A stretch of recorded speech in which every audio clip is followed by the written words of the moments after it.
کہ بتوں کی پوجا کرنے والوں سے ہمارا کوئی رشتہ ہی نہیں، وہ یہودی ہیں۔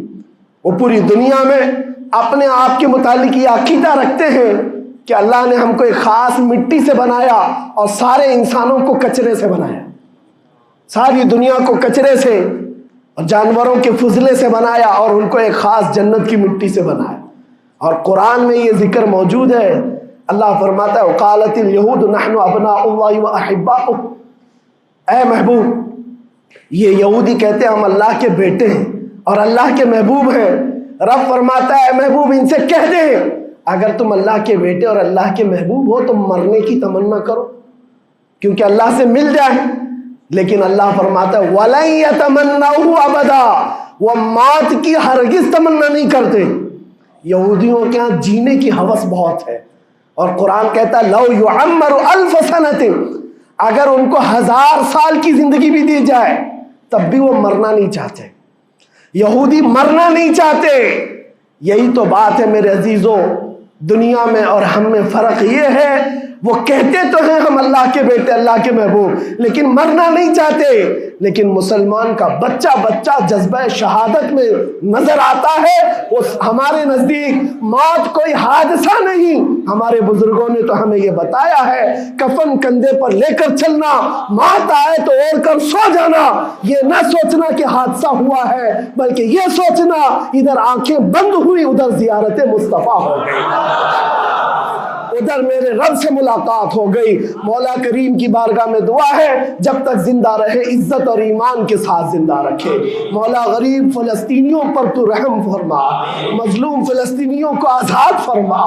اے کریم ارحم الراحمین، تو نے فرمایا جب بندہ مجھے مصیبت میں پکارتا ہے میں اس کی پکار کو سنتا ہوں۔ اے مولا آج فلسطینیوں سے زیادہ کون مظلوم ہے، ان سے زیادہ کون مصیبت میں ہے اور تجھ سے زیادہ کون رحم کرنے والا ہے۔ اے مالک و مولا ان پر رحم کی بارشیں فرما، اے اللہ ان پر رحم کی بارشیں فرما اور ظالم طاقتوں کو فنا فرما دے، ان کو نیست و نابود فرما، ان کو کیفر کردار تک پہنچا، اسلام و سنیت کا بول بالا فرما، کفر و شرک کا منہ کالا فرما۔ وصلی اللہ تعالی علی خیر خلقہ محمد وآلہ واصحابہ اجمعین برحمتک یا ارحم الراحمین۔